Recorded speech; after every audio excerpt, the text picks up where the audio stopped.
Space. ऐसा लगता है कि यह कभी खत्म नहीं होगा, मगर ऐसा है क्या? हो सकता है कि हमारे ब्रह्मांड के किसी कोने में कोई ऐसी जगह हो जहां कुछ नहीं में बदल गया हो। साइंटिस्ट्स अब हमारे ब्रह्मांड के दूर दराज के इलाकों में खोजबीन कर रहे हैं, क्योंकि वो हमारे स्पेस की शेप पता लगाना चाहते हैं।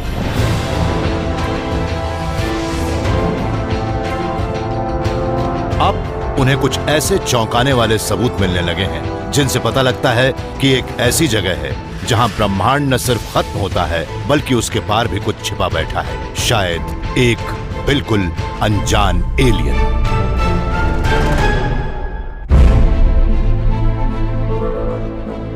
स्पेस, टाइम और खुद जीवन। जानिए ब्रह्मांड के रहस्यों को थ्रू द वर्म होल।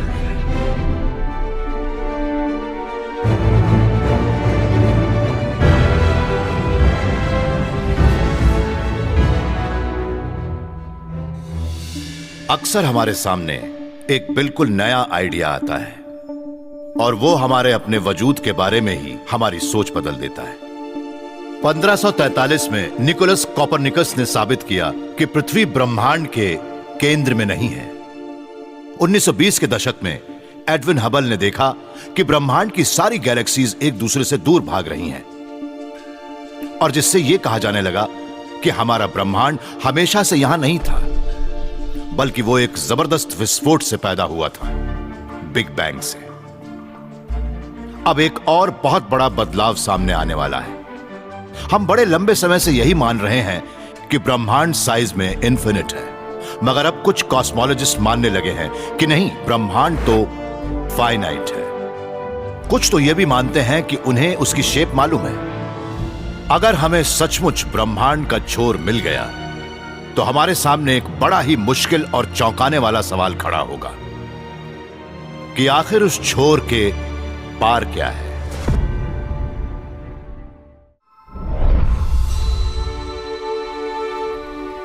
नील कॉनिश एक कॉस्मोलॉजिस्ट हैं जो खूबसूरत आसमान के देश मॉन्टाना में काम करते हैं। नील उन थिंकर की लंबी लाइन में से एक हैं जो ये मानते हैं कि ब्रह्मांड का साइज निश्चित है। इसके बारे में सबसे पहले बताया था ग्रीक फिलोसोफर किंग आर्काइटस ने। ग्रीक फिलोसोफर आर्काइटस ने इस बात की बहस छेड़ी थी कि हमारा ब्रह्मांड इन्फिनिट क्यों है। उन्होंने कहा कि अगर मुझे ब्रह्मांड के छोर पर जाना है और मैं अपनी छड़ी को यहाँ रखता हूँ तो ये ब्रह्मांड का छोर हो जाएगा, और अगर मैं अपनी छड़ी को यहाँ से यहाँ ले आता हूँ तो ये ब्रह्मांड का नया छोर हो जाएगा। अब अगर मैं अपनी छड़ी को यहाँ से यहाँ तक ले आता हूँ तो ब्रह्मांड का छोर ये हो जाएगा। इस तरह से ब्रह्मांड इन्फिनिट है।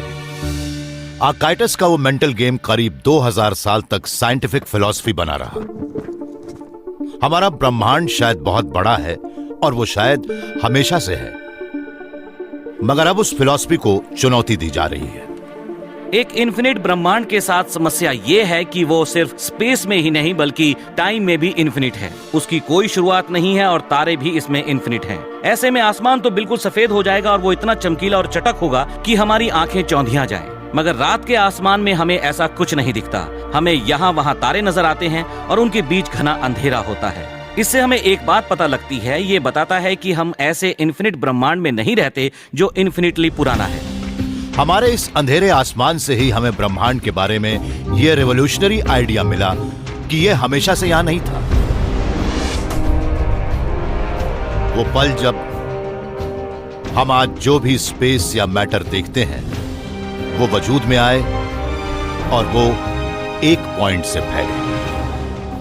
मगर बिग बैंग ने ब्रह्मांड का छोर ढूंढने वाले एस्ट्रोनॉमर्स के लिए एक समस्या खड़ी कर दी है। क्योंकि विशाल स्पेस में एक से दूसरी जगह तक जाने के लिए लाइट को वक्त लगता है, इसलिए एस्ट्रोनॉमर हमेशा से वक्त में पीछे ही देखते हैं और एक वक्त ऐसा आता है जब टाइम ही खत्म हो जाता है। जब हम रात के आसमान में तारों को देखते हैं तब वो हमें कई साल पहले के रूप में नजर आते हैं। करीब के तारे शायद कुछ साल पुराने रूप में हों। अगर हम गैलेक्सी में देखें तो हमें कई हजार साल पुराने तारे नजर आते हैं, और अगर हम और पीछे जाएं तो हमें कई 100 साल पुरानी गैलेक्सीज दिखती हैं, और उसके आगे कोई गैलेक्सी ही नहीं होती। 1300 करोड़ साल पहले तक तो हमने देख लिया है, मगर वो भी बिग बैंग के बाद का आफ्टरग्लो है।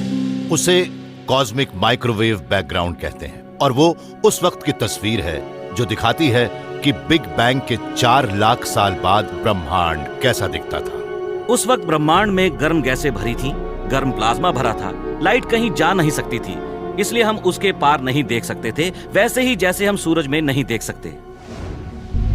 ये कॉस्मिक माइक्रोवेव बैकग्राउंड वो बैरियर है जो हमारे विजन को रोक देता है। हो सकता है कि उसके पीछे ब्रह्मांड का एक छोर हो, या शायद ब्रह्मांड उससे भी आगे दूर तक गया हो, मगर हमारे टेलीस्कोप चाहे कितने भी पावरफुल क्यों न हो गए हों, हम वहां तक नहीं देख सकते।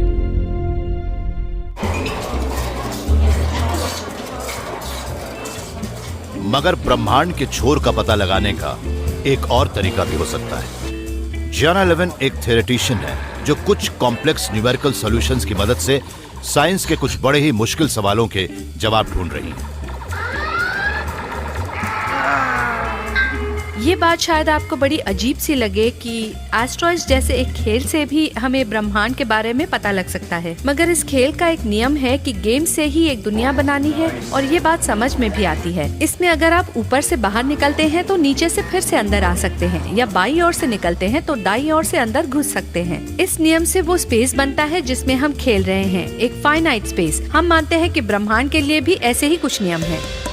आज कुछ साइंटिस्ट मानते हैं कि अगर हमारा ब्रह्मांड फाइनाइट है तो उसके छोर भी आपस में जुड़े होंगे, और तब पूरा ब्रह्मांड भी एस्टेरॉइड्स के एक विशाल गेम जैसा होगा।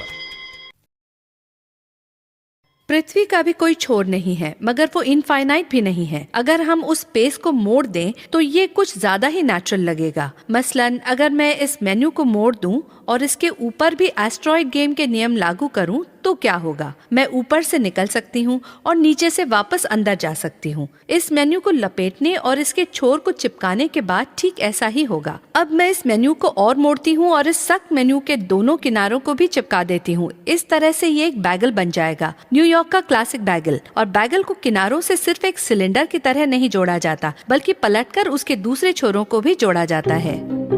हालांकि इस बैगल की सतह बिल्कुल फाइनाइट है, मगर इस स्पेस में रहने वाला कोई जीव कभी इसके छोर तक नहीं आ सकता, इसलिए उसे ये बाउंडलेस और इनफिनिट लगता है। अगर हम ब्रह्मांड के अंदर रहते हैं तो उसके बाहर नहीं जा सकते। हम अपने 3 डायमेंशनल ब्रह्मांड के बाहर कोई और डायमेंशन देख ही नहीं सकते। उसे कर पाना बहुत मुश्किल है, मगर हम यहाँ भी एस्ट्रॉइड्स गेम के नियमों को लागू कर सकते हैं। फिर हम तीनों डायमेंशंस के 3 नियमों के साथ एक और नियम जोड़ सकते हैं। पीछे वाले हिस्से से बाहर निकलो, सामने वाले से अंदर जाओ। अगर हम एक कॉस्मिक एस्टेरॉइड क्यूब में रहते हैं तो उसके किनारों को पता लगाने का एक तरीका है।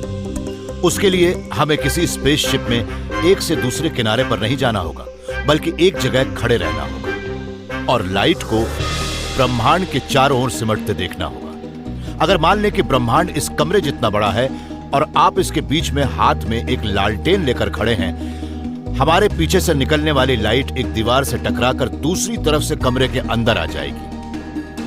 ऐसे में आपको अपनी पीठ की परछाई सामने वाली दीवार पर नजर आएगी। अगर आप दाईं ओर देखेंगे तो लाइट बाईं ओर से आती नजर आएगी। ऐसा लगेगा जैसे यह कमरा आईनों में बदल गया है। आप चाहे जिस दीवार पर देखेंगे, आपको अपना ही अक्स नजर आएगा। जब हम रात के आसमान को देखते हैं तब हमें आईनों वाला यह हॉल नहीं नजर आता, मगर ब्रह्मांड इतना बड़ा है कि लाइट को इसका चक्कर लगाने में कई 100 करोड़ साल लग जाते हैं। स्पेस और टाइम का इतने बड़े पैमाने पर होने का मतलब है कि वहां दिखने वाले अक्स एक जैसे नहीं हो सकते। आप मान लीजिए कि ये बाड़ा हमारा ब्रह्मांड है। इस बाड़े के कई इन्फिनिट ब्रह्मांड हो सकते हैं, और उससे हमें यही लगेगा कि हम एक और इन्फिनिट स्पेस में रह रहे हैं। लेकिन अगर ये बाड़ा यहां से 30 प्रकाश वर्ष दूर हो और मैं वहां देखूं तो खुद को वैसा नहीं देख सकता जैसे अभी देख रहा हूं। तब मैं खुद को एक 10 साल के बच्चे जैसा देखूंगा, क्योंकि मैं 30 साल पीछे देख रहा हूं। हमारी मिल्की वे करीब 1300 करोड़ साल की है। यह करीब करीब उसी वक्त से है जब से ब्रह्मांड है।